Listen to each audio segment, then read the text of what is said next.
Good evening. Today's topic is registration in GST. GST में registration एक fundamental role play करता है. बिना रजिस्ट्रेशन लिए हुए कोई भी डीलर, कोई भी पर्सन टैक्स ना तो कलेक्ट कर सकता है अपने कस्टमर से और ना ही अपने इनपुट पर जो उसने टैक्स दे रखा है उसका क्रेडिट ले सकता है. यानी आईटीसी क्लेम नहीं कर सकता. Neither they can collect taxes from there customer.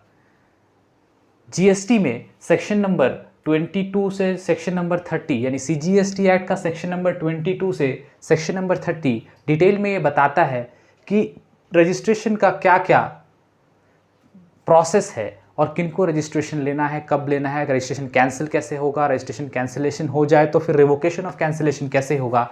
ये सारा कुछ काफ़ी डिटेल में डिस्कस करेगा. इसके अलावा कुछ नोटिफिकेशंस, रूल्स वगैरह है तो वो हम आज कॉम्प्रिहेंसिव मैनर में डिस्कस करेंगे.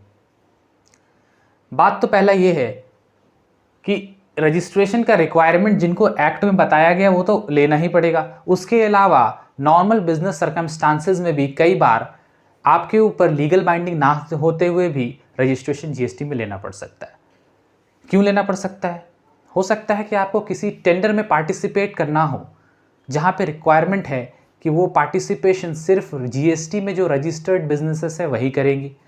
या दूसरा हो सकता है कि आपको कहीं पे कोई सप्लाई देना हो और उस रिसिपिएंट का ये कंडीशन हो कि हम सप्लाई सिर्फ रजिस्टर्ड पार्टी से ही लेंगे, क्योंकि अनरजिस्टर्ड पार्टी से अगर कोई सप्लाई ले तो हो सकता है रिवर्स चार्ज का मैकेनिज्म उस पर अप्लाई हो जाए और सप्लायर के बिहाफ में रिसिपिएंट को ही सारा टैक्स का कंप्लाइंसेस करना पड़े. तो ये माइट भी उनके लिए थोड़ा कम्बरसम प्रोसेस हो जाए. इसलिए लोग चाहते हैं कि वो रजिस्टर्ड पार्टी के साथ डील करें. तो ये बिजनेस का रिक्वायरमेंट हो सकता है कि आप रजिस्ट्रेशन ले. हाउएवर हम यहाँ पे देखेंगे कि लीगल रिक्वायरमेंट क्या है, रजिस्ट्रेशन कब लेना होता है और क्या क्या क्राइटेरिया के ऊपर में रजिस्ट्रेशन लिया जाता है.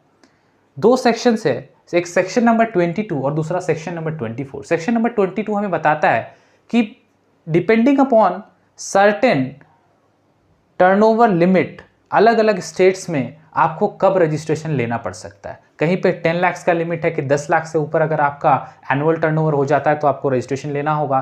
किसी किसी जगह पर लिमिट इज बिन 20 लाख और किसी किसी जगह पर लिमिट 40 लाख है. तो उसको हम लोग एक बार समझ लेते हैं. पहले हम क्या करेंगे, सारे स्टेट्स को ना 3 कैटेगरीज में डिवाइड कर लेते हैं. पहला कैटेगरी होगा category 1, second is your category 2 and category 3. Category 1 में मेरे पास 4 स्टेट्स हैं, नॉर्थ ईस्ट स्टेट्स हैं. पहला Mizoram, Manipur,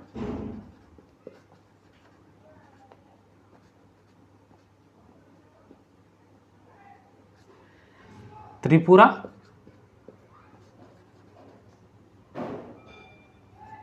and Nagaland.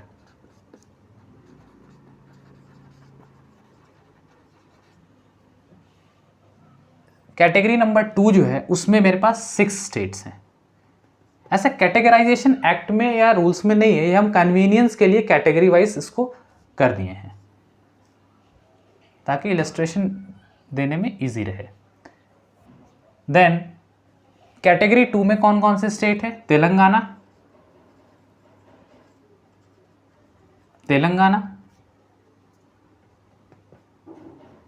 We have Assam, Arunachal Pradesh,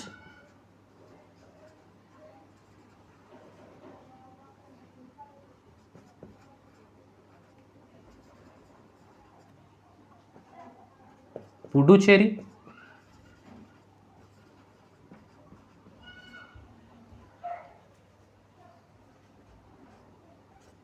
Uttarakhand,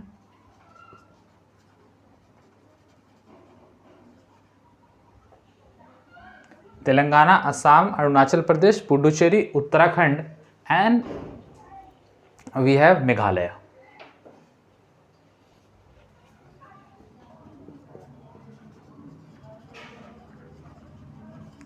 Meghalaya 6 states. बाकी जो अदर स्टेट्स है इसमें आ जाएंगे. अदर स्टेट्स या UT, they are all covered in other category, category number 3। अब बात करें यहां पे तो एनुअल टर्नओवर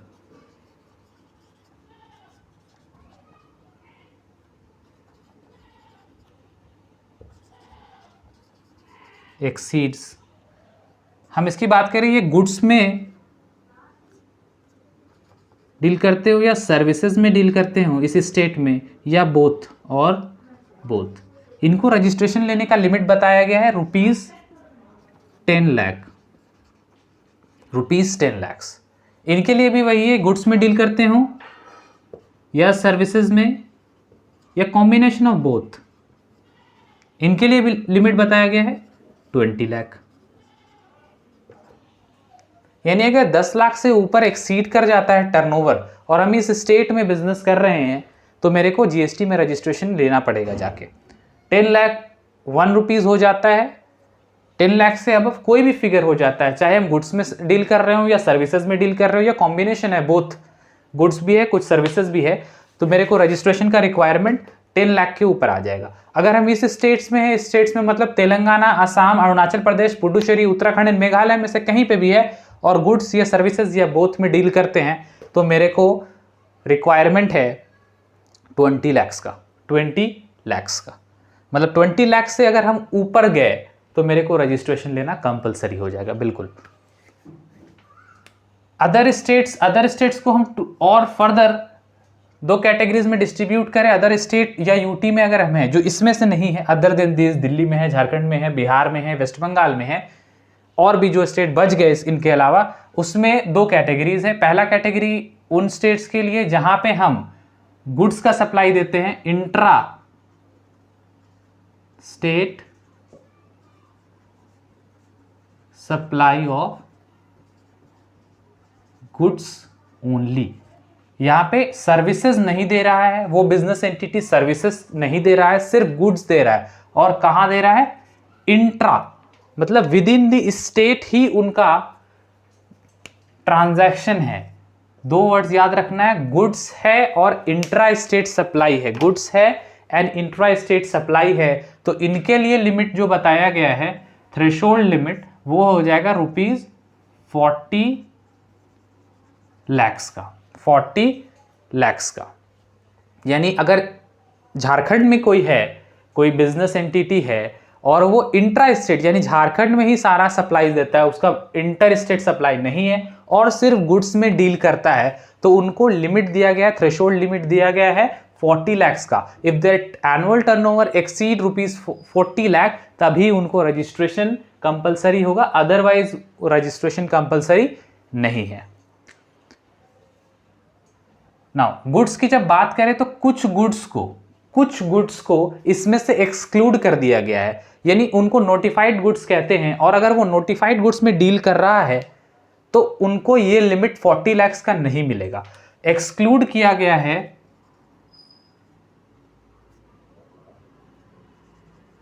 एक्सक्लूड करता है, किस किस चीजों को एक्सक्लूड करता है उसको हम एक बार लिख दे। सबसे पहला एक्सक्लूड करता है अगर आप आइसक्रीम का काम कर रहे हैं, आइसक्रीम का सप्लाई दे रहे हैं। दूसरा एक्सक्लूड करता है आप एडिबल आइस, एडिबल आइस का सप्लाई देते हैं, टोबैको का सप्लाई देते हैं या टोबैको प्रोडक्ट्स का।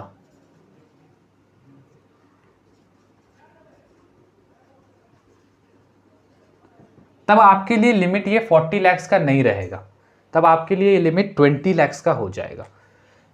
तब ये लिमिट हो जाएगा 20 लाख का। पहला क्या बात समझने का है, अगर हम इंट्रा स्टेट सप्लाई देते हैं और सिर्फ गुड्स का देते हैं तो 40 लाख का लिमिट है, बट गुड्स में अगर आइसक्रीम, टोबैको प्रोडक्ट या एडिबल आइस है तो फिर ये लिमिट मेरे को नहीं मिलेगा 40 लाख वाला, फिर 20 लाख के ऊपर ही मेरा रजिस्ट्रेशन मैंडेटरी हो जाएगा। अच्छा, अगर कोई सर्विसेज दे तब क्या होगा? अगर कोई सर्विसेज देता है तो क्या होगा? सर्विसेज दे या कोई inter state supply of goods दे दे, inter state supply of services दे दे, तो ये लिमिट अदर्स के लिए लिमिट है ₹20 लाख का। 20 lakhs का। अदर के लिए ये लिमिट है 20 lakhs का। एक बात और, अगर सर्विसेज इंटर स्टेट है तो कोई बात नहीं है, लेकिन अगर गुड्स इंटर स्टेट सप्लाई होता है कहीं से भी, गुड्स इंटर स्टेट सप्लाई होता है कहीं से भी, तो आपको कंपलसरी रजिस्ट्रेशन लेना होगा, टर्नओवर लिमिट को देखने की ज़रूरत नहीं है। ये सेक्शन 24 में कवर होता है। Inter state supply of goods अगर हो रहा है तो कंपलसरी रजिस्ट्रेशन लेना होगा, उसमें आपको लिमिट ऑफ टर्नओवर नहीं मिलेगा। एग्जाम्पल, झारखंड से अगर कोई सप्लाई, सर्विसेज का सप्लाई है तब तो ठीक है, गुड्स का अगर कोई सप्लाई है, गुड्स हम सामान यहाँ से भेजते हैं, बाहर बेचते हैं, यहाँ से दिल्ली हम भेजे या बिहार भेजे, वेस्ट बंगाल भेजते हैं, तो मेरे को कंपलसरी रजिस्ट्रेशन लेना होगा। हमको नहीं देखना है कि मेरा टर्नओवर कितना है। तो ये जो बात हो रहा है 20 lakhs का, ये इंट्रा स्टेट गुड्स का बात हो रहा है और इंटर स्टेट सर्विसेज का बात हो रहा है। अगर इंटर स्टेट गुड्स का बात करते हैं तो ये 20 लाख का भी लिमिट नहीं है, उसमें कंपलसरी रजिस्ट्रेशन कराना होता है। वो सेक्शन 24 में हम लोग देख लेंगे। गुड्स में क्या क्या चीज़ एक्सक्लूड किया गया है, अगर उसका काम है तो फिर आप 20 lakhs वाले लिमिट पर आ जाइएगा। Ice cream, tobacco product and edible ice में अगर काम करते हो तो 40 lakhs का लिमिट नहीं मिलेगा। अगर आप inter state supply of goods देते हैं, एक स्टेट से दूसरे स्टेट में गुड्स को सप्लाई करते हैं, तो कोई भी लिमिट आपको नहीं मिलेगा। Irrespective of turnover registration GST में कंपलसरी हो जाता है। क्लियर। सर्विसेज, अगर हम गुड्स की बात करें तो इसमें एक चीज को ऐसे इंक्लूड कर सकते हैं आप, अगर वो होगा तो कोई बात नहीं है, 40 lakhs का लिमिट आप ले सकते हैं। वो है एक सर्विस इसमें ऐड कर देते हैं हम लोग, services by way of providing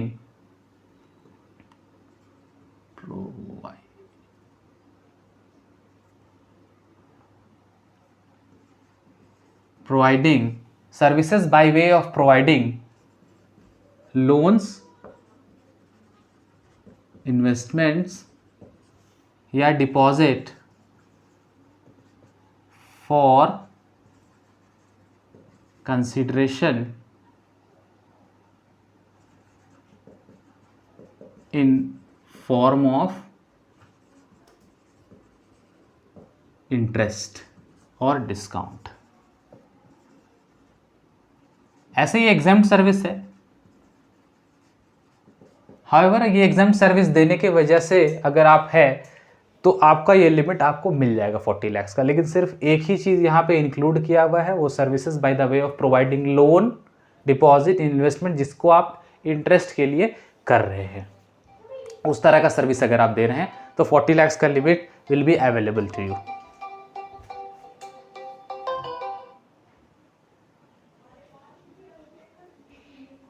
I hope this is clear for now. अब देखिए यहां से फिर से एक बार इसको रिवाइज करेंगे। अगर कैटेगरी 1 स्टेट में, एक चीज एकदम नोट कर लीजिए, उसको एकदम मार्क कर लीजिए कि अगर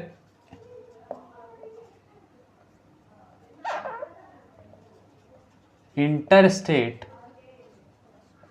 सप्लाई ऑफ गुड्स है except handicraft,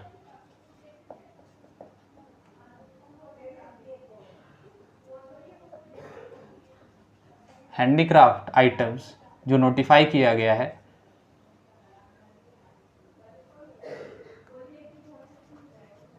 there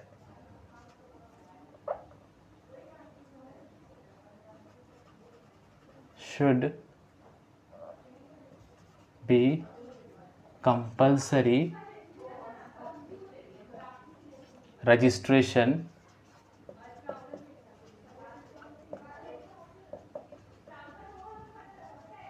irrespective of turnover। Irrespective of turnover, ये चीज एकदम अभी नोट करने का है कि अगर inter state supply of goods है, सर्विसेज नहीं है, गुड्स है, अगर inter state supply of goods है, हैंडीक्राफ्ट आइटम के अलावा, हैंडीक्राफ्ट आइटम में आपको एग्जाम जो थ्रेशोल्ड है उसका आप बेनिफिट उठा सकते हैं। अदर देन हैंडीक्राफ्ट अगर है कुछ, उस केस में आपको रजिस्ट्रेशन कंपलसरी है इररेस्पेक्टिव ऑफ टर्नओवर। अब इस चीज को ध्यान में रखते हुए आगे बात करेंगे। कैटेगरी 1 स्टेट में मिजोरम, मणिपुर, त्रिपुरा, नागालैंड, यहां पे अगर गुड्स या सर्विसेज या बोथ का हम सप्लाई दे रहे हैं तो मेरा लिमिट कितना है 10 लाख। लेकिन अगर गुड्स का इंटर स्टेट सप्लाई दे दिए तो फिर तो ये लिमिट का बात ही नहीं करना है। कैटेगरी 2 में ये लिमिट 20 लाख का, लेकिन अगर इंटर स्टेट सप्लाई दे दिए गुड्स का तो ये लिमिट का बात नहीं करना, फिर लिमिट होता नहीं है रजिस्ट्रेशन में। अदर स्टेट्स के लिए अगर intra state supply of goods है जिसमें आइसक्रीम, टोबैको प्रोडक्ट्स नहीं है तो 40 लाख का लिमिट है, बाकी सबके लिए 20 लाख का लिमिट है। This is mandatory requirement of registration when we reach a particular threshold of turnover mentioned in the section 22 subsection 1। यहां तक क्लियर है? चलिए, यहां पे गुड्स में एक सर्विस अगर आपका है तो ये 40 लाख का लिमिट मिल सकता है। वो एग्जेम्प्ट सर्विस के कैटेगरी में वैसे भी आता है, services by the way of providing loan, investment, deposit for consideration in the form of interest और डिस्काउंट। अब हम ये जो एनुअल टर्नओवर लिखे हैं, इसका एनुअल टर्नओवर का क्या मतलब है? देखिए, जीएसटी में जो रजिस्ट्रेशन होता है that is pan based. GST में रजिस्ट्रेशन जो होता है, 2 पॉइंट यहां पे समझने का है। रजिस्ट्रेशन इन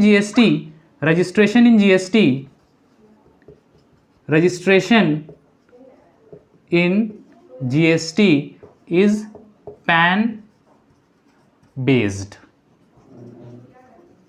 पैन का मतलब क्या? Permanent account number. अगर आपके पास पैन नहीं है तो आपको जीएसटी में रजिस्ट्रेशन नहीं मिलेगा, बिल्कुल भी नहीं मिलेगा जीएसटी में रजिस्ट्रेशन अगर आपके पास पैन नहीं है तो। बट एक कैटेगरी है जिसे डिडक्टर जिनको कहते हैं, जिनको टैक्स डिडक्ट करना, टीडीएस का प्रोविजन सेक्शन 51 वाला जिस पे अप्लाई होता है, वो टैन के बेसिस पे भी ये किसके लिए? ये सिर्फ टीडीएस जिनको काट के रजिस्ट्रेशन लेना, एज अ डिडक्टर रजिस्ट्रेशन लेना, सेक्शन 51 वाले वो टैन के हिसाब से ले सकते। अदरवाइज ये पैन बेस्ड रजिस्ट्रेशन होता है। नॉर्मल टैक्स पेयर्स का सबका पैन का बेसिस पे रजिस्ट्रेशन होता है। ये बात क्लियर? दूसरा बात, जीएसटी में जो रजिस्ट्रेशन होता है वो स्टेट वाइज होता है, सेंट्रलाइज्ड रजिस्ट्रेशन नहीं होता है कि एक रजिस्ट्रेशन ले लिए पूरे इंडिया के लिए, नहीं। जिस स्टेट में आपको ऑपरेट करना है, जिस स्टेट में लायबिलिटी बन रही है, उस स्टेट में रजिस्ट्रेशन लेना होगा। हाँ, लेकिन उसमें ध्यान रखना है जिस स्टेट से टैक्सेबल सप्लाई है उसी स्टेट में लेना होगा। किसी स्टेट से अगर एग्जेम्प्ट सप्लाई सिर्फ है, वहां एक भी टैक्सेबल सप्लाई नहीं है, तो वहां जीएसटी में रजिस्ट्रेशन लेने की जरूरत नहीं है। I hope clear. Now, exempt supply है या फिर नॉन टैक्सेबल सप्लाई है उस पर्टिकुलर स्टेट से, जैसे एग्जांपल एक स्टेट में सिर्फ आपका पेट्रोल का बिजनेस है, या बोल सकते हैं एविएशन टर्बाइन फ्यूल का बिजनेस है या डीजल का बिजनेस है, जो जीएसटी के एम्बिट से बाहर है, तो उस स्टेट में और कोई आपका टैक्सेबल सप्लाई नहीं है, सिर्फ सारा का सारा नॉन जीएसटी सप्लाई है, तो उस स्टेट में आप रजिस्ट्रेशन ना भी ले तो कोई दिक्कत नहीं है। बट बाकी स्टेट में जहां से आपका टैक्सेबल सप्लाई होता है, अच्छा एक स्टेट हो सकता है जहां से टैक्सेबल सप्लाई भी हो रहा और एग्जेम्प्ट सप्लाई भी हो रहा, तो उस केस में, या नॉन जीएसटी सप्लाई भी हो रहा, तो उस केस में वहां रजिस्ट्रेशन लेना होगा। टैक्सेबल सप्लाई को आपको देखना है कि टैक्सेबल सप्लाई उस स्टेट से होता है तो मेरे को रजिस्ट्रेशन लेना पड़ेगा। रजिस्ट्रेशन कैसा होगा? State wise. Centralise registration GST में नहीं है, बट वो पैन बेस्ड होगा, पैन नंबर पे बेस्ड होगा। तो आपको जो ये टर्नओवर देखना है, टर्नओवर पैन के हिसाब से देखना है कि ऑल ओवर इंडिया में उस पर्टिकुलर पैन पर मेरा कितना टर्नओवर हो रहा है, उस पर्टिकुलर पैन पे मेरा ऑल ओवर इंडिया में कितना टर्नओवर हो रहा है। तो टर्नओवर में कुछ चीजों को इंक्लूड करना होता है और कुछ चीजों को एक्सक्लूड करना होता है। इंक्लूड क्या होता है? मेरा जितना भी सप्लाई है वो सारा का सारा इंक्लूड होगा टर्नओवर को काउंट करने में उस पर्टिकुलर पैन से। तो क्या क्या इंक्लूड हो सकता है? इंक्लूड इन टर्नओवर, और ये जो टर्नओवर निकलेगा इसको हम लोग बोलेंगे aggregate turnover. Aggregate turnover of that pan, aggregate turnover of that pan in the particular financial year. ठीक है, एग्रीगेट टर्नओवर। तो क्या क्या चीजें ऐड होगा? सबसे पहले टैक्सेबल सप्लाई, ऑब्वियस है टैक्सेबल सप्लाई तो ऐड होगा। दूसरा एग्जेम्प्ट सप्लाई भी ऐड होगा।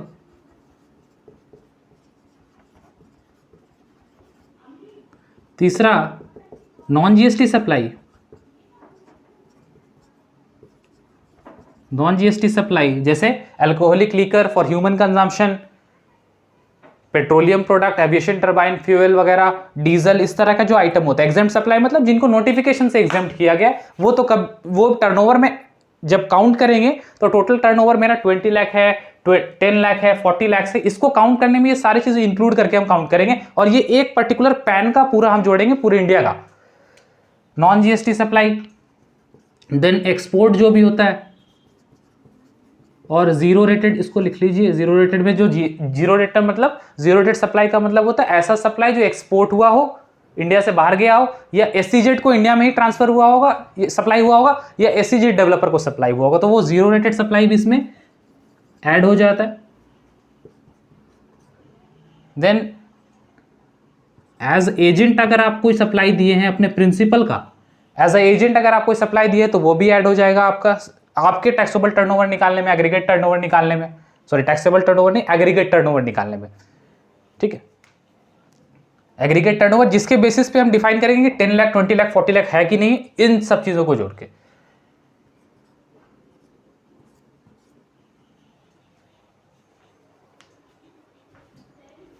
क्लियर?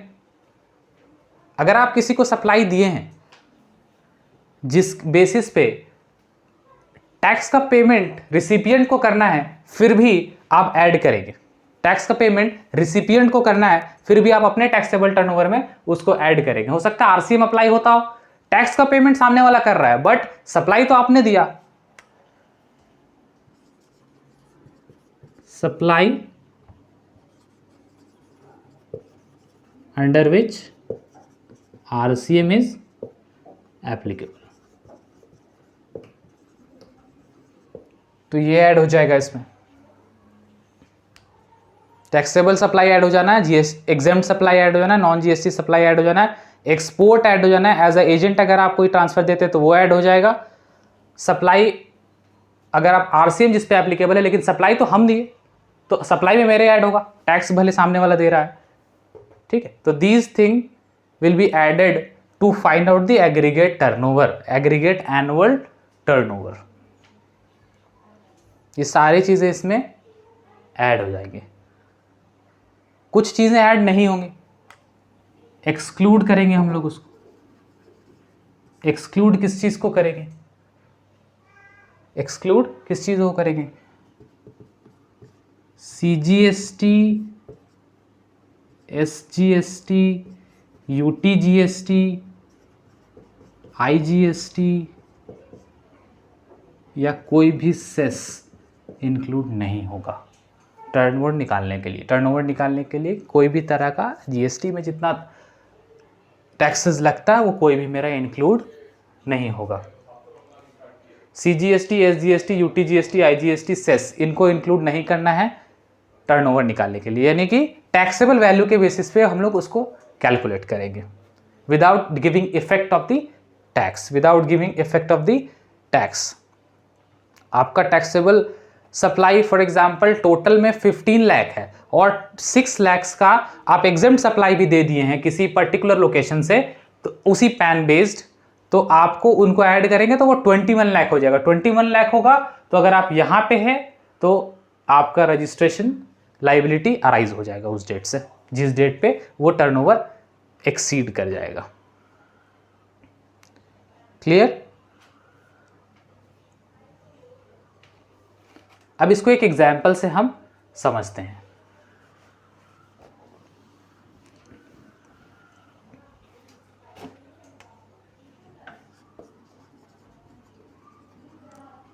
झारखंड में मेरा टर्नओवर है, झारखंड में हम इंट्रा स्टेट सप्लाई देते हैं, इंट्रा स्टेट सप्लाई देते हैं।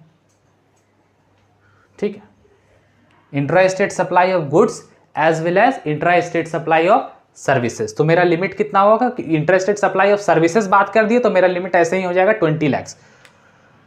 तो झारखंड है एंड बिहार है, तो झारखंड में मेरा टर्नओवर है 12 लाख, बिहार में मेरा टर्नओवर है एग्जाम्पल ले लीजिए 7 लाख,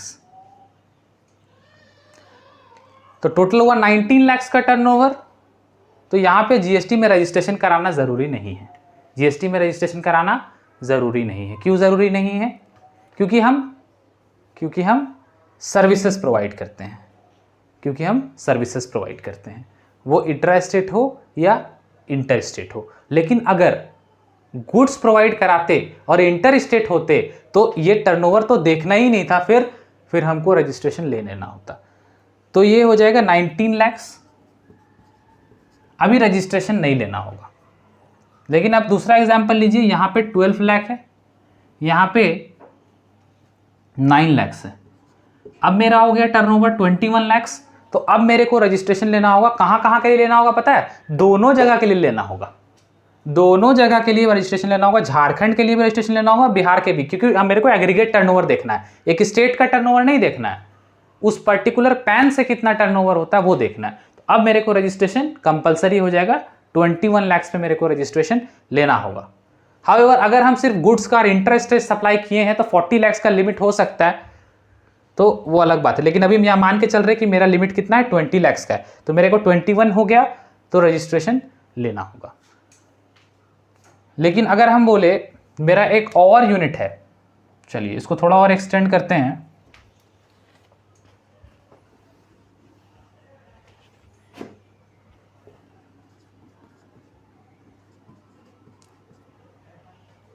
मेरा एक और यूनिट है, यहाँ पे टर्नओवर 2 लाख है और यहाँ पे टर्नओवर यहाँ भी 2 लाख है। अभी बताइए ऊपर वाले में कितना हो गया? 21 lakhs। और यहाँ पे कितना हो गया? 23 lakhs। अभी दोनों जगह रजिस्ट्रेशन लेना, मतलब दोनों केस में रजिस्ट्रेशन लेना होगा, क्योंकि एग्रीगेट टर्नओवर 20 लाख से एक्सीड कर गया। अब हम बोलते हैं कि हम ओडिशा से सिर्फ एग्जेम्प्ट सप्लाई देते हैं, यहाँ से टैक्सेबल सप्लाई नहीं देते हैं। हम एग्जेम्प्ट सप्लाई देते हैं ओडिशा से, यहाँ से कोई भी टैक्सेबल सप्लाई हम नहीं देते। तो ओडिशा वाला यूनिट के लिए रजिस्ट्रेशन कंपलसरी नहीं होगा, रेदर देन इन दोनों के लिए कंपलसरी हो जाएगा। इन दोनों के लिए कंपलसरी हो जाएगा। झारखंड और बिहार के लिए कंपलसरी हो जाएगा, ओडिशा के लिए नहीं होगा, क्योंकि यहाँ से सिर्फ एग्जेम्प्ट सप्लाई था। अगर यहाँ पे बोलते एग्जेम्प्ट सप्लाई भी है और साथ साथ में कुछ टैक्सेबल सप्लाई भी है, तो ओडिशा का यूनिट के लिए भी रजिस्ट्रेशन लेना होता। तो रजिस्ट्रेशन कहाँ कहाँ के लिए लेना होता है? जहाँ जहाँ भी आपका टैक्सेबल सप्लाई है उन सब जगह के लिए रजिस्ट्रेशन लेना होता, अगर आपका थ्रेशोल्ड लिमिट एक्सीड कर जाता है। अगर आपका थ्रेशोल्ड लिमिट एक्सीड कर जाता है। अगर एक और एग्जांपल लेते हैं, अगर मेरा मिजोरम या मणिपुर में एक यूनिट होता, तो यहाँ के लिए तो थ्रेशोल्ड लिमिट 10 lakhs ही है, यहाँ तो 20 lakhs है नहीं, तो फिर सारे यूनिट के लिए मेरा 10 लाख की लिमिट हो जाता है। ठीक है। उसी तरह से कंपोजिशन लेवी की बात करें तो अगर एक यूनिट कंपोजिशन लेवी में रजिस्टर्ड है तो दूसरा यूनिट को भी कंपोजिशन लेवी में ही रजिस्टर करना होगा। हम उसको रेगुलर में रजिस्टर नहीं कर सकते हैं, रेगुलर में रजिस्टर नहीं कर सकते। और एक यूनिट अगर इसमें है तो कंपोजिशन का लिमिट कितना हो जाएगा? स्पेशल कैटेगरी स्टेट्स के लिए 75 lakhs होता है, बाकी के लिए 1.5 करोड़ होता है। तो अगर एक भी यूनिट स्पेशल कैटेगरी स्टेट में है तो सबके लिए मेरा लिमिट घट के 75 lakhs हो जाएगा। वो कंपोजिशन लेवी की बात थी। अभी हम फिर से एक बार इसको एक्सप्लेन करते हैं। मेरा यूनिट कहाँ कहाँ है? मेरा यूनिट है एक झारखंड में, एक बिहार में, एक उड़ीसा में, सब एक ही पैन से काम हो रहा है। झारखंड में मेरा टर्नओवर होता है जो कि टैक्सेबल टर्नओवर है, this is taxable turnover. Bihar वाला भी मेरा जो है वो टैक्सेबल टर्नओवर है, ये एग्जेम्प्ट टर्नओवर है। तो टैक्सेबल टर्नओवर 12 + 7 प्लस मतलब टोटल टर्नओवर कितना हो गया? क्योंकि हमको एग्रीगेट टर्नओवर लेना है। एग्रीगेट टर्नओवर में हम एग्जेम्प्ट वाले को भी ऐड करते हैं for the purpose of just calculating the aggregate turnover. कितना हो जाएगा? 21। यहाँ पे कितना हो जाएगा? 23 lakhs। तो दोनों केस में मेरे को रजिस्ट्रेशन लेना है, लेकिन पहले वाले केस में झारखंड का रजिस्ट्रेशन लेना है, बिहार का रजिस्ट्रेशन लेना है, उड़ीसा का लेने की जरूरत नहीं है क्योंकि ये सिर्फ एग्जेम्प्ट। लेकिन अगर एग्जेम्प्ट प्लस कुछ भी टैक्सेबल सप्लाई दे देगा, चाहे वो 100 रुपीज का भी क्यों ना दे देगा, टैक्सेबल सप्लाई दे देगा, तो फिर इसको भी रजिस्टर करना पड़ेगा। इसका अभी रजिस्ट्रेशन नंबर लेना होगा, मतलब उड़ीसा में भी रजिस्ट्रेशन करना पड़ेगा। चलिए, ये तो बात हो गया क्लियर। अगर एक स्पेशल कैटेगरी स्टेट में हम आ जाएं जहां पे 10 लाख का लिमिट होता है तो आपका सबके लिए फिर लिमिट घट के वो 10 लाख हो जाता है। अच्छा, अब झारखंड में लेना है रजिस्ट्रेशन, लाइबिलिटी है झारखंड में लेने का, तो बिल्कुल झारखंड में एक रजिस्ट्रेशन लेना तो कंपलसरी है, एक रजिस्ट्रेशन लेना तो कंपलसरी है। इसके अलावा भी आप रजिस्ट्रेशन ले सकते हैं, वो ऑप्शनल है। आप चाहते हो एक रजिस्ट्रेशन रांची के लिए लिए और एक रजिस्ट्रेशन किसी और शहर के लिए ले तो वो भी कोई प्रॉब्लम नहीं। अगर एक रजिस्ट्रेशन लेता है, मतलब रांची में भी काम करते हैं और साथ साथ में धनबाद में भी आपका बिजनेस है, तो आपके पास दो ऑप्शन है। या तो आप सिंपल लीगल रिक्वायरमेंट एक ही है कि आप एक रजिस्ट्रेशन लेंगे एक स्टेट के लिए। तो अगर आप ले लेते हैं रांची के लिए registration,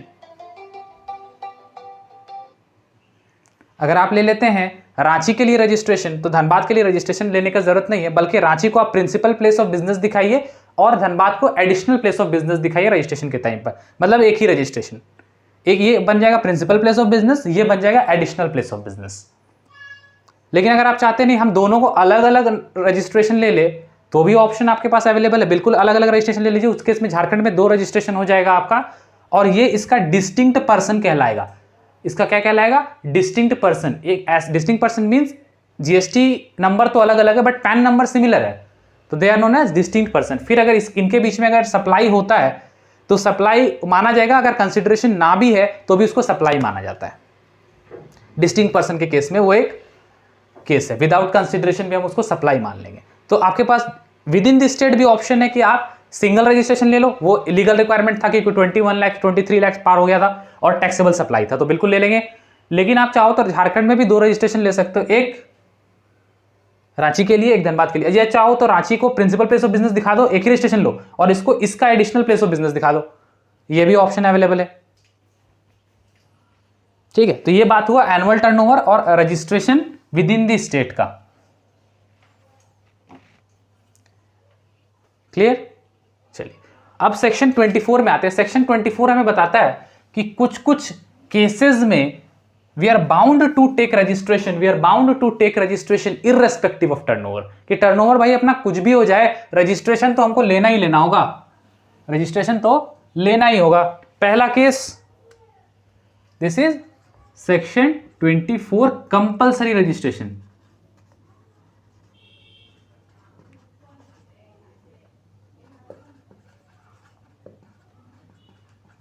compulsory registration, compulsory registration. अब किनको किनको लेना भाई कंपल्सरी रजिस्ट्रेशन? तो कंपल्सरी रजिस्ट्रेशन लेना है सबसे पहले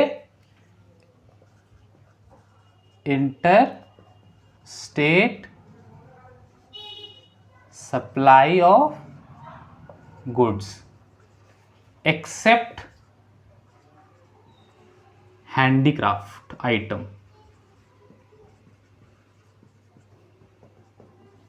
जो नोटिफाइड हैंडीक्राफ्ट आइटम है उनको छोड़ के अगर कोई भी गुड्स का आप इंटर स्टेट सप्लाई देते हैं तो आपका रजिस्ट्रेशन होना चाहिए। लेकिन अगर सर्विसेज हो तो चलेगा, कोई दिक्कत नहीं, फिर आपको थ्रेशोल्ड का बेनिफिट मिल जाएगा। यहां पे नहीं, यहां पे आपका टर्नओवर 10 रुपया 20 रुपया 1 करोड़ 100 करोड़ कुछ भी हो, आपको रजिस्ट्रेशन लेना पड़ेगा। सेकंड केस है, अगर आपको ऊपर टीडीएस का प्रोविजन एप्लीकेबल है एज अ डिडक्टर, यानी कि एज अ डिडक्टर आपको रजिस्ट्रेशन लेना होगा, एज अ डिडक्टर मतलब आप टैक्स काटेंगे। ये जनरली गवर्नमेंट वालों केसेस में एप्लीकेबल होता है, जिसपे कॉन्ट्रैक्ट वैल्यू के ऊपर में 1% का 2% का टीडीएस डिडक्ट करना होता है। ठीक है, एज अ डिडक्टर आप रजिस्ट्रेशन लेंगे और ये टैन बेस्ड हो सकता है, बाकी सारा पैन बेस्ड रजिस्ट्रेशन होता है। ये tax deduction and collection account number है, इसके बेसिस पे भी आप रजिस्ट्रेशन ले सकते हैं। कई बार गवर्नमेंट डिपार्टमेंट्स के पास पैन नहीं होता है, तो वो एज अ डिडक्टर जब रजिस्ट्रेशन लेंगे तो वो टैन बेस्ड रजिस्ट्रेशन भी ले सकते हैं। सेकंड केस है, थर्ड केस है मेरे पास, जो नॉन रेसिडेंट टैक्सेबल पर्सन्स है। नॉन रेसिडेंट टैक्सेबल पर्सन है, इनको रजिस्ट्रेशन लेना होता है। नॉन रेसिडेंट टैक्सेबल पर्सन कौन होते हैं? नॉन रेसिडेंट टैक्सेबल पर्सन का मतलब ऐसे बाहर के लोग इंडियन टेरिटरी में जिनका परमानेंट प्लेस ऑफ बिजनेस नहीं है, वो कुछ शॉर्ट टाइम के लिए आते हैं, इंडिया में बिजनेस करते हैं, कोई वेंचर करते हैं और उसके बाद फिर वापस चला जाते हैं। इनका रजिस्ट्रेशन REG 011 में रजिस्ट्रेशन के लिए एप्लीकेशन डालते हैं और रजिस्ट्रेशन के बाद इनको रजिस्ट्रेशन जो ग्रांट होगा वो 3 महीने के लिए होगा, यानी 90 डेज के लिए इनिशियली होगा कि 90 डेज में अपना काम करे और चले जाए, और उसके बाद अगर नहीं हो पाता तो फिर फर्दर 3 मंथ का एक्सटेंशन मिलता है, यानी मैक्सिमम 6 मंथ का इनका रजिस्ट्रेशन पीरियड होता है।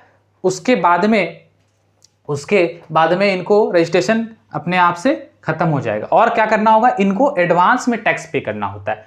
एग्जाम्पल, एक बाहर से कोई आता है कंपनी यहाँ पे काम करने के लिए और as a non resident taxable person यहाँ पे रजिस्ट्रेशन लेता है, उसको लगता है हम 1 लाख का काम कर लेंगे तो 1 लाख पर 18% जीएसटी के हिसाब से अगर एग्जाम्पल ले तो 18,000 रुपये का जीएसटी बनता है। तो वो पहले ही एडवांस में ही, काम करने से पहले ही डिपॉजिट करा देना है और फिर काम करना। हो सकता है 18,000 पूरा का पूरा नहीं आए लाइबिलिटी, बाद में अगर 15,000 आता है तो 3,000 इनको रिफंड हो जाएगा। इनको रजिस्ट्रेशन के लिए कब अप्लाई करना है, इनको रजिस्ट्रेशन के लिए अप्लाई करना है 5 days before commencement of the business, यानी बिजनेस शुरू करने के बाद नहीं रजिस्ट्रेशन के लिए अप्लाई करना है। और कोई टर्नओवर का कोई लिमिट नहीं, सबके लिए, किसी के लिए टर्नओवर का कोई लिमिट नहीं। इनको कब तक कर लेना है, इनको कर लेना है 5 days before commencement of the business, यानी बिजनेस शुरू करने से 5 दिन पहले रजिस्ट्रेशन ले लेना है।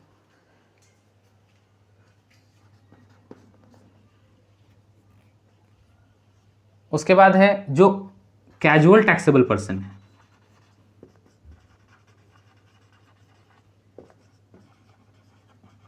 कैजुअल टैक्सेबल पर्सन मतलब ऐसे लोग जिनका एक पर्टिकुलर स्टेट में तो रजिस्ट्रेशन हो सकता है, दूसरे स्टेट में रजिस्ट्रेशन उनका नहीं है, तो वो कैजुअली कुछ काम के लिए, कुछ शॉर्टर टाइम के लिए वहां जाते, कोई एग्जीबिशन है, कोई वर्कशॉप है, कोई प्रोग्राम है, उसमें जाके काम करना है, तो इनको वहां के लिए, उस स्टेट के लिए एक कैजुअल टैक्सेबल पर्सन के जैसा रजिस्ट्रेशन लेना होता है। और उस रजिस्ट्रेशन में कैजुअल टैक्सेबल पर्सन के जैसा रजिस्ट्रेशन लेंगे और उस पर्टिकुलर रजिस्ट्रेशन में उनको एडवांस टैक्स जमा करना होगा। पहले से ही टैक्स जो लाइबिलिटी बन सकता है एस्टिमेटेड बेसिस पे, वो टैक्स जमा करना होता है। और ये भी रजिस्ट्रेशन 3 महीने के लिए होगा, फिर can be further extended to another 3 month, बस मैक्सिमम 6 मंथ्स के लिए ही होता है। देन OIDAR के जो सर्विसेज प्रोवाइड करने वाले हैं, जैसे online information, data access and retrieval का जो सर्विसेज देते हैं, online access, online information and data access and retrieval का जो सर्विसेज देते हैं, OIDAR का सर्विसेज जो देते हैं, उनको भी कंपलसरी रजिस्ट्रेशन करना पड़ता है, उनको टर्नओवर नहीं देखना है। ई कॉमर्स ऑपरेटर्स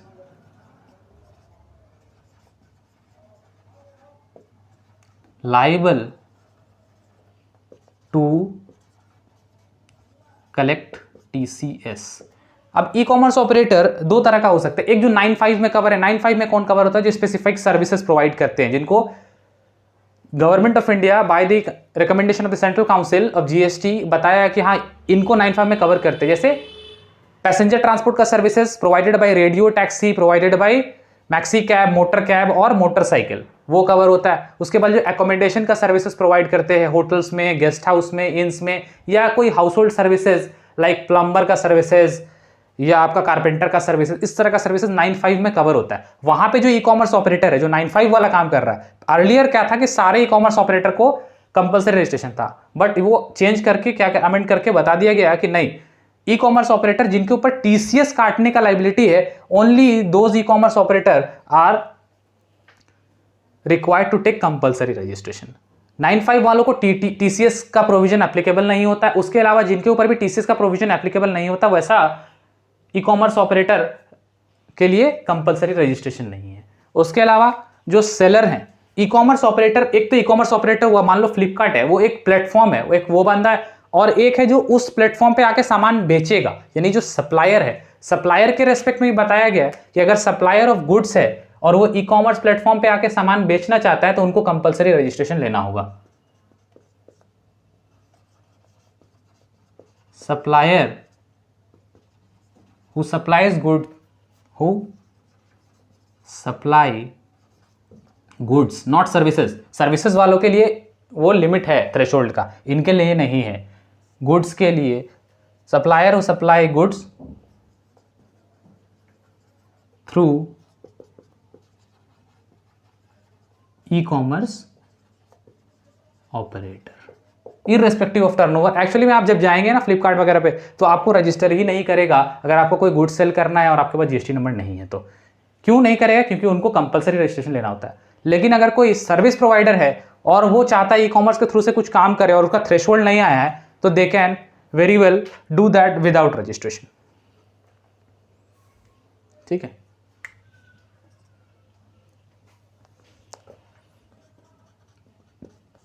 जिनके ऊपर आरसीएम पे टैक्स जमा करने का लाइबिलिटी है, जिनके ऊपर आरसीएम पे टैक्स जमा करने का लाइबिलिटी है, उनको भी रजिस्ट्रेशन लेना होगा रिवर्स चार्ज मैकेनिज्म में।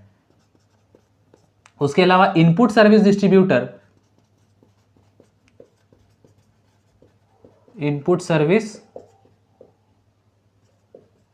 डिस्ट्रीब्यूटर्स को भी लेना होगा, जो चाहते हैं डाउन द लाइन अपना आईएसडी, इनको कहते हैं आईएसडी, जो चाहते हैं जिनके ऊपर बिल बना है इनपुट का सर्विसेज, इनपुट सर्विसेज का, बट वो चाहते हैं जो actual recipient of the services है उनके तक क्रेडिट को पहुंचा दिया जाए, तो एक आईएसडी का रजिस्ट्रेशन होता है। वो अगर आईएसडी का रजिस्ट्रेशन है तो कंपलसरी कराना पड़ेगा, फिर उस केस में आपको थ्रेशोल्ड लिमिट नहीं चेक करना। उसके अलावा अगर आप एज ए एजेंट काम करते हैं अपने प्रिंसिपल के बिहाफ में, तो इररेस्पेक्टिव ऑफ टर्नओवर रजिस्ट्रेशन लेना पड़ेगा, इररेस्पेक्टिव ऑफ टर्नओवर रजिस्ट्रेशन लेना पड़ेगा।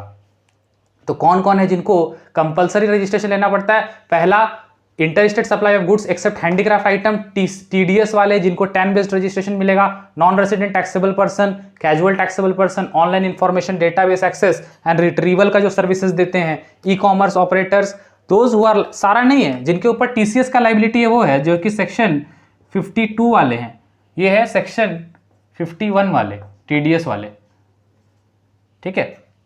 Then supplier who supplies goods through e commerce operator, यहाँ पे गुड्स है, अगर सर्विसेज ई कॉमर्स थ्रू के अप्लाई थ्रू ई कॉमर्स के थ्रू हम अगर सप्लाई दे रहे हैं लेकिन वो सर्विसेज का सप्लाई है तो कोई प्रॉब्लम नहीं है, आप थ्रेशोल्ड तक का वेट कर सकते हैं, जब थ्रेशोल्ड आएगा तब आप पे रजिस्ट्रेशन कंपलसरी होगा। जो रिवर्स चार्ज मैकेनिज्म पर अगर आपको टैक्स का पेमेंट कराना है तो रजिस्ट्रेशन लेना होगा, इनपुट सर्विस डिस्ट्रीब्यूटर्स के लिए कंपलसरी है, एंड एजेंट के तौर पर अगर आप काम कर रहे हैं तो ये कंपलसरी है, तो ये कंपलसरी। अब एक छोटा सा बात, अगर कोई जॉब वर्कर को कोई प्रिंसिपल जॉब वर्कर से कोई काम कराता है तो जॉब वर्कर को कोई सामान देता है, जॉब वर्कर के प्रीमाइसेस से ही सामान को सप्लाई कर देता है, उस केस में जॉब वर्कर का सप्लाई नहीं माना जाएगा, वो प्रिंसिपल का सप्लाई माना जाएगा। ये चीज एक आप नोट कर लेंगे।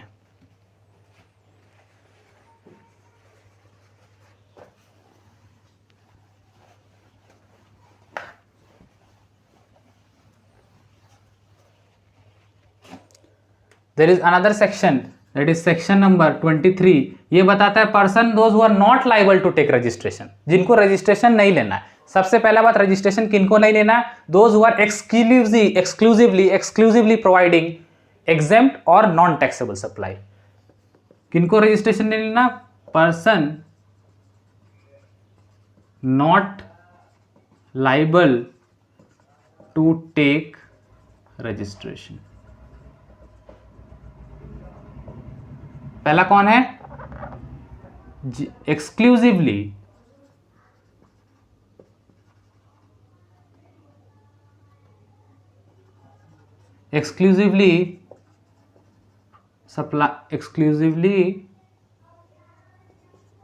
प्रोवाइडिंग एग्जेम्प्ट या नॉन टैक्सेबल सप्लाई। ये हम लोग थोड़ी देर पहले भी देखे थे, जिसमें ओडिशा वाला एग्जाम्पल में ओडिशा को नहीं लेना पड़ा था क्योंकि वो सिर्फ नॉन टैक्सेबल या exempt supply, exclusively providing exempt और नॉन टैक्सेबल सप्लाई। दूसरा किनको नहीं लेना पड़ता है? एग्रीकल्चरिस्ट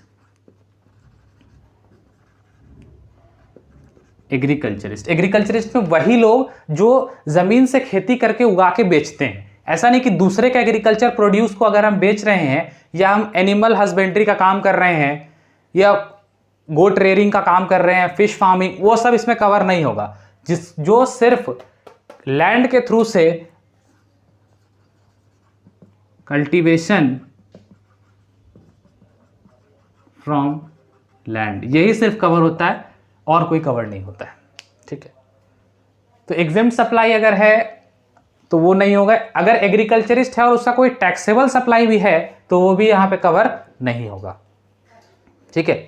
तो ये दो लोगों के बारे में बताया गया सेक्शन 23 में जिनको रजिस्ट्रेशन लेने का कोई जरूरत नहीं है। पहला कौन है? अगर एक्सक्लूसिवली उनका कोई भी टैक्सेबल सप्लाई नहीं है, पूरा का पूरा एग्जेम्प्ट या नॉन जीएसटी सप्लाई है, तो वो नहीं लेंगे। दूसरे agriculturist to the extent their produce is from land, यानी कल्टीवेशन जो हो रहा है वो कल्टीवेशन लैंड से हो रहा है और वही प्रोड्यूस को बेचते हैं, उसके अलावा और कोई सर्विस या गुड्स का सप्लाई नहीं देते हैं। क्लियर? नाउ रजिस्ट्रेशन कैसे होगा जीएसटी में और कब तक करा लेना? पहला बात, जिस दिन आपका थ्रेशोल्ड आ गया, जिस दिन you are liable to take registration, from that day you have to count 30 days and within 30 days you have to apply for the registration। यही है कि 30 दिन के अंदर आपको, जिस दिन आप लाइबल हो गए रजिस्ट्रेशन के लिए, एग्जांपल ले लीजिए, अगर हम लाइबल होते हैं 1 अगस्त 2020 को रजिस्ट्रेशन लेने के लिए, तो मेरे को कब तक रजिस्ट्रेशन ले लेना है या अप्लाई कर देना है? ले लेना तो नहीं बोल सकते, अप्लाई करना है। कब तक अप्लाई करना है रजिस्ट्रेशन? तो हमको 29 अगस्त तक अप्लाई कर देना है रजिस्ट्रेशन के लिए, विदिन 30 डेज, विदिन 30 डेज। अगर हम अप्लाई कर दे विदिन 30 डेज तो क्या होगा? विदिन 30 डेज अप्लाई कर दे तो क्या होगा? कुछ नहीं, आपको रजिस्ट्रेशन सर्टिफिकेट इशू हो जाएगा। अब उसमें और भी क्या क्या टेक्निकलिटीज उसको समझते हैं, बट अगर नहीं अप्लाई करेंगे तो क्या कॉन्सिक्वेंसेज होगा? पहले तो अभी हम अप्लाई कर दिए और मेरे को रजिस्ट्रेशन आ गया 3 सितंबर 2020 को, मेरे को रजिस्ट्रेशन सर्टिफिकेट इशू हो गया, आरसी इशू हो गया डिपार्टमेंट की तरफ से कि हाँ भाई आपको जीएसटी नंबर अलॉट कर दिया गया, आपका रजिस्ट्रेशन हो गया, ये लीजिए आपका रजिस्ट्रेशन सर्टिफिकेट। अब मेरा इफेक्टिव डेट ऑफ रजिस्ट्रेशन जो होगा, इफेक्टिव डेट ऑफ रजिस्ट्रेशन होगा वो मेरा 1 अगस्त ही माना जाएगा। अगर हम विदिन 30 डेज अप्लाई करके रजिस्ट्रेशन ले लिए हैं तो मेरा इफेक्टिव डेट कौन होगा? डेट ऑफ लाइबिलिटी, यानी जिस दिन से I am liable to take registration वही मेरा इफेक्टिव डेट होगा। यानी मेरे को इस डेट से अगर मैंने इनवॉइस बनाया है तो इनवॉइस को रिवाइज करके उसमें जीएसटी नंबर वगैरह डाल सकते हैं। रिवाइज इनवॉइस इशू करना पड़ता है इस केस में, ये मालूम है आपको, रिवाइज इनवॉइस इशू करना पड़ता है ऐसे केसेस में। लेकिन अगर हम विदिन 30 डेज अप्लाई नहीं किए, हम 5 सितंबर को अप्लाई किए और मेरे को आरसी इशू हुआ 9 सितंबर को, तब क्या होगा? तब हम इस पीरियड को मेरा नहीं माना जाएगा effective date of registration. Effective date of registration मेरा आरसी का डेट हो जाएगा और इस बीच में जो भी हम सप्लाई दिए थे उस पर जो टैक्स हुआ बनता है वो टैक्स हमको पे करना पड़ेगा और मेरे को इनपुट टैक्स क्रेडिट नहीं मिलेगा। तो ये एक इशू होता है अगर हम टाइमली रजिस्ट्रेशन के लिए अप्लाई ना करें। तो एप्लीकेशन कब तक डालना है? 30 days from the date I am liable to be registered. 30 दिन के अंदर मेरे को रजिस्ट्रेशन के लिए एप्लीकेशन डाल देने का है। नाउ रजिस्ट्रेशन कैसे होगा? रजिस्ट्रेशन जीएसटी के अंदर में ऑनलाइन होगा। जीएसटी के अंदर में जितना भी रजिस्ट्रेशन होगा सारा का सारा रजिस्ट्रेशन ऑनलाइन होगा। ऑनलाइन करेंगे जब हम रजिस्ट्रेशन तो we have a form, the form is known as REG01। ये हम अप्लाई करेंगे। एक केस होता है जिसपे हम REG11 भरते हैं, जैसे नॉन रेसिडेंट टैक्सेबल पर्सन के केस में, बट अभी सिंपल प्रोसेस समझते हैं। टैक्स पेयर मेरे को रजिस्टर करना है तो REG01 हम फाइल करते हैं। REG01 has 2 parts, Part A and Part B। Part A में क्या होगा? Part A में हमको ये बताना होगा हम किस कैटेगरी में रजिस्ट्रेशन करना चाहते हैं, किस स्टेट में रजिस्ट्रेशन करना चाहते हैं, किस डिस्ट्रिक्ट में रजिस्ट्रेशन करना चाहते हैं, मेरा लीगल नेम ऑफ बिजनेस क्या है, मेरा पैन नंबर क्या है, मोबाइल नंबर क्या है, ईमेल आईडी कितना, इतना ही डिटेल डालना है पार्ट ए में। देन आपके पास एक ओटीपी आएगा मोबाइल नंबर और ईमेल आईडी पे, ओटीपी को आप डालेंगे सिस्टम पे तो पार्ट बी के लिए आपको एक टीआरएन जनरेट हो जाएगा, टेम्पोररी रेफरेंस नंबर। टीआरएन से लॉगिन करने के बाद में आप पार्ट बी फिल करेंगे। पार्ट बी में आपका डिटेल्स होगा, प्रोप्राइटर या डायरेक्टर का डिटेल्स होगा, बिजनेस का डिटेल होगा, किस सर्कल वार्ड में है, नेचर ऑफ बिजनेस क्या है और कौन से प्रोडक्ट या सर्विसेज में डील करेंगे, उसका HSN SSC कोड वगैरह फिल करेंगे। फिल करने के बाद में हम ऑनलाइन इसको वेरीफाई करेंगे और फाइल कर देंगे। वेरीफाई और फाइल करेंगे तो मेरे को एक फॉर्म इशू हो जाएगा, एक्नॉलेजमेंट जिसको कहते हैं, एक्नॉलेजमेंट इशू हो जाएगा। REG02 में एक्नॉलेजमेंट इशू हो जाना है, REG02 में एक्नॉलेजमेंट इशू हो जाएगा। मेरा एप्लीकेशन को चेक करेगा जो प्रॉपर ऑफिसर होगा उस पर्टिकुलर जुरिस्डिक्शन का, वो मेरे एप्लीकेशन को चेक करेगा। एप्लीकेशन को अगर वो सही लगेगा कि हाँ सारा डिटेल इसका सही है, तो एक अगर वो सेटिस्फाइड है, एप्लीकेशन से सेटिस्फाइड है, तो मेरे को रजिस्ट्रेशन सर्टिफिकेट इशू हो जाएगा within 3 days. Registration certificate issue हो जाएगा REG06 में। REG06 में मेरे को रजिस्ट्रेशन सर्टिफिकेट इशू हो जाएगा। In case the officer is not satisfied with my application that I have applied in part A and part B of REG01, not satisfied। अभी मेरे को जिस ऑफिसर के पास मेरा फाइल गया है उसको सेटिस्फाइड नहीं, वो सेटिस्फाइड नहीं। क्यों नहीं सेटिस्फाइड है? उसको लगता है कि जो डॉक्यूमेंट हम जमा किए वो प्रॉपर नहीं है, ये हो सकता है जो डिटेल हम फिल किए फॉर्म में वो प्रॉपर नहीं है, तो मेरे से वो क्लैरिफिकेशन सीख करेगा। क्या करेगा? क्लैरिफिकेशन।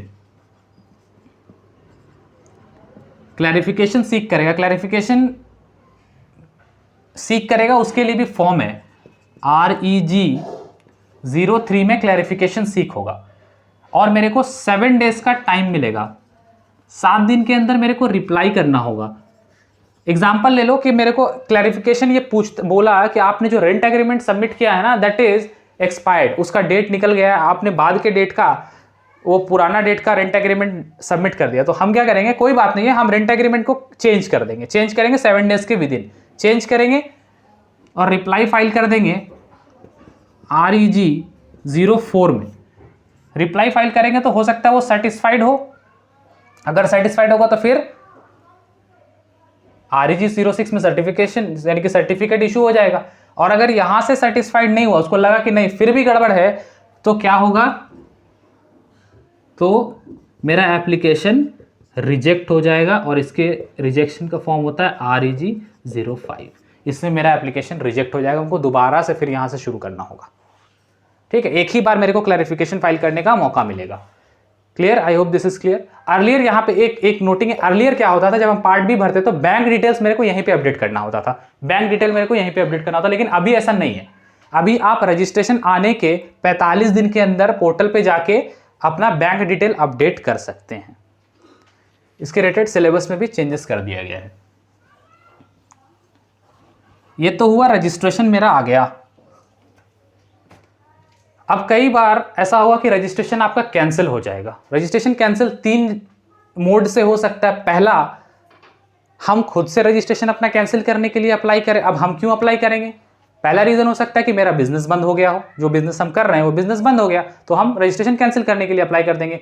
दूसरा केस क्या हो सकता है, मेरा बिजनेस का फॉर्म चेंज हो गया हो। फॉर्म चेंज हो गया मतलब constitution of the business has been change. पहले हम प्रोप्राइटरशिप में करते थे, पार्टनरशिप में करेंगे तो प्रोप्राइटर का पैन अलग होता है, पार्टनरशिप का पैन अलग होगा, तो जीएसटी नंबर मेरे को दूसरा लेना पड़ेगा। तो हम क्या करेंगे, पुराना वाला जो जीएसटी नंबर है उसको हम कैंसिलेशन कराना चाहेंगे, या बोल सकते हैं मर्जर डीमर्जर ऐसा सिचुएशन हो गया, या बिजनेस का ट्रांसफर हो गया। तो इन सब केसेस में हम क्या करेंगे, कैंसिलेशन का रिक्वेस्ट पुट करेंगे। या तो खुद से हुआ, टैक्स पेयर खुद से कर रहा है। दूसरा बात, डिपार्टमेंट सुओ मोटो कैंसिलेशन कर सकता है, खुद से डिपार्टमेंट मेरे से बताए बिना बाद में बताएगा, लेकिन कैंसिलेशन के लिए प्रोसेस को स्टार्ट कर सकता है। कैंसिलेशन प्रोसेस कैसे स्टार्ट कर देगा, उसका रीजन हो सकता है, या तो हम अपना रिटर्न प्रॉपर्ली फाइल नहीं करते होंगे, या अगर हम रिटर्न प्रॉपर्ली फाइल नहीं करते होंगे मतलब ये हुआ कि हमने 6 कॉन्जिक्यूटिव मंथ्स का रिटर्न नहीं फाइल किया है। 6 कॉन्जिक्यूटिव मंथ्स का रिटर्न हम नहीं फाइल किए, तो उसके बाद प्रॉपर ऑफिसर के पास पावर होगा कि वो मेरे को कैंसिलेशन के लिए सो कॉज नोटिस डाल सकता है कि भैया आपका रजिस्ट्रेशन हम कैंसिल कर देंगे अगर आप फाइलिंग नहीं करोगे तो। अगर आप फाइलिंग नहीं करोगे तो हम आपको क्या करेंगे, कैंसिल कर देंगे आपका रजिस्ट्रेशन।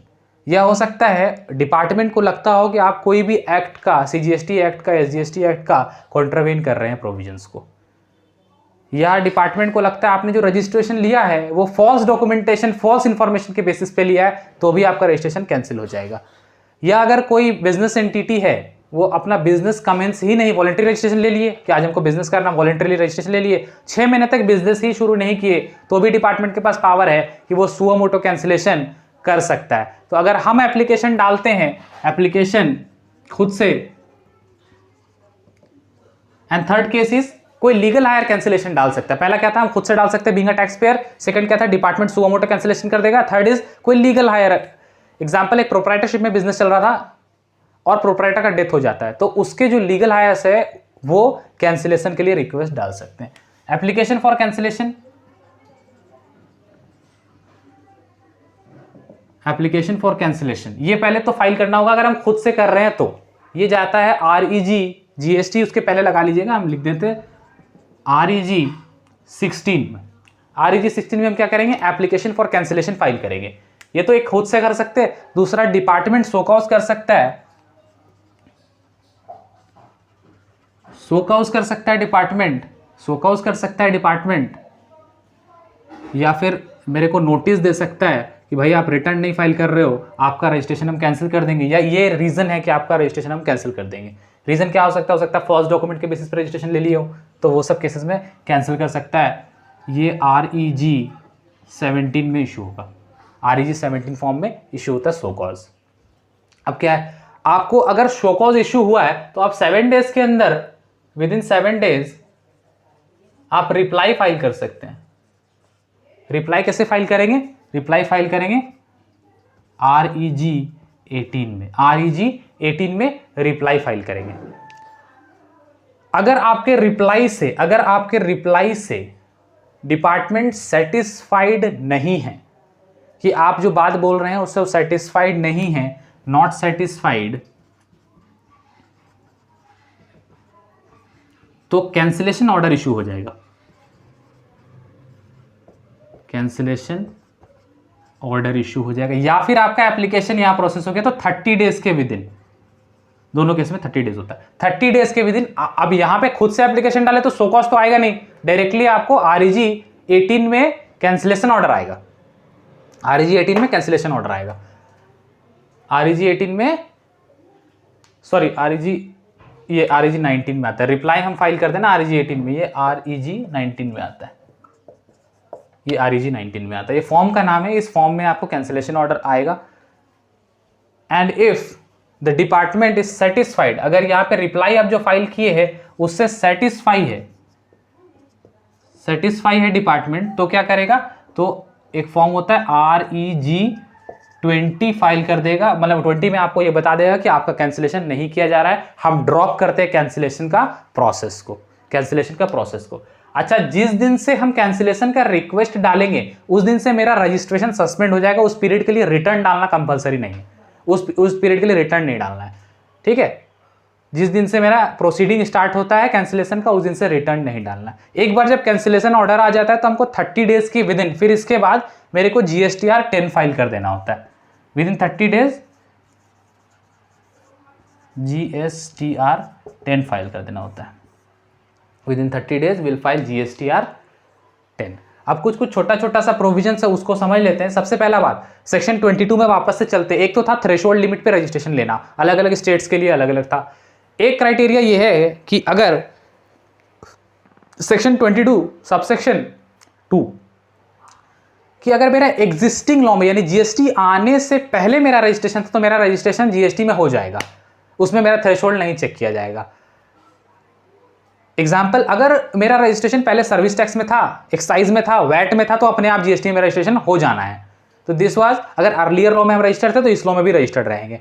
सेकंड, अगर कोई बिजनेस ट्रांसफर होता है, तो आपको पता है बिजनेस ट्रांसफर होता है तो एसेट और लायबिलिटी दोनों ट्रांसफर होता है, तो मेरे पास जो आउटपुट टैक्स लायबिलिटी है वो भी ट्रांसफर हो जाएगा, मेरा इनपुट टैक्स क्रेडिट वो भी ट्रांसफर हो जाएगा। तो अगर जब सामने वाले को ट्रांसफर करें तो सामने वाले को तो GST नंबर होना चाहिए, ट्रांसफरी का भी GST नंबर होना चाहिए, जिसको ट्रांसफर किया जा रहा है तो उसको भी रजिस्ट्रेशन लेना होगा। बिजनेस का डीमर्जर होता है, एक बिजनेस A, B और C में डिस्ट्रीब्यूट होता है, तो B को भी रजिस्ट्रेशन लेना होगा और C को भी, क्योंकि A का जो एसेट और लायबिलिटी है वो B और C में बटेगा, तो B को भी रजिस्ट्रेशन चाहिए और C को भी रजिस्ट्रेशन चाहिए।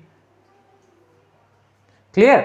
अच्छा, अगर कैंसिलेशन हो जाए डिपार्टमेंट की तरफ से डाल के REG 7, आपको 17 इशू हुआ, फिर 18 में कैंसिलेशन ऑर्डर आ गया, आप चाहते हो कि मेरा कैंसिलेशन को रिवोक कर दिया जाए, यानी कि कैंसिलेशन को हटा के मेरा GST नंबर को फिर से एक्टिव कर दिया जाए, तो अगर रिटर्न नहीं डालने की वजह से, टैक्स नहीं पेमेंट करने की वजह से रजिस्ट्रेशन कैंसिल हुआ है, तो सबसे पहले आपको रिटर्न फाइल करना है और टैक्सेस का पेमेंट करना है, और आपको फाइल करना है GSTR REG 21, GSTR REG 21 file करना है। इससे आपका रेवोकेशन ऑफ कैंसिलेशन होगा।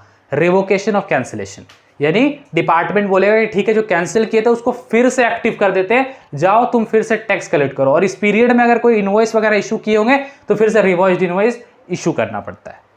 ठीक है, एक रजिस्ट्रेशन है that is not on the basis of GST number, उसमें GSTIN इशू नहीं होगा, उसमें UIN इशू होगा। वो फॉरेन एम्बेसी या कोई UN का बॉडी जो इंडिया में आके काम करता है और उनकी टैक्स लायबिलिटी इंडिया में नहीं है बट इनपुट पे कुछ टैक्स दे रखा है, तो उसका रिफंड लेने के लिए UIN को GSTR 11 फाइल करना होता है और उनको रजिस्ट्रेशन भी लेना पड़ता है। ठीक है, तभी उनको उसका रिफंड मिलेगा। क्लियर है?